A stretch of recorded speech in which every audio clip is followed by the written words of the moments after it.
apakah ada keterkaitan antara budaya bahari masyarakat NTB dengan tradisi budidaya mutiara ini? Ada tidak relate-nya begitu? Oh iya.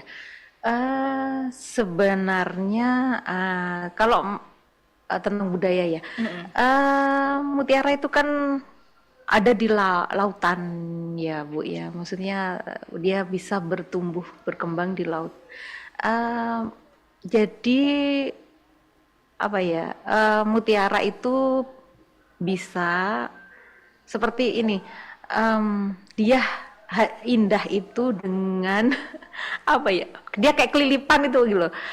Kerangnya itu kena benda asing dan dia menjadikan kesakitan itu menjadi dilapisi dengan lapisan nacre, jadi menghasilkan sesuatu yang indah.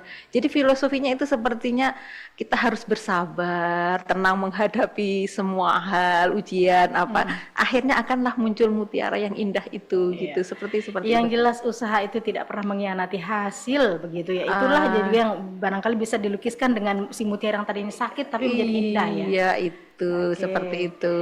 Iya, itu makna filosofisnya. Tapi orang Lombok seperti saya nih, Lombok asli, Pok Mariana dan juga Bang Noel, pasti sebagai seorang Lombok itu entah saya banyak gitu, ya.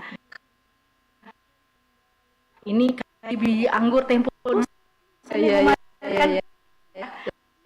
kami booming. Dia terbangnya saat dia bagaimanapun harus tetap berjuang. Ada tidak terpikirkan ke arah-arah seperti itu? Bagaimana memasarkan mutiara tetap ya desokan lah ya Bu. Ini Betul. silakan. Ini kita harus berjejaring.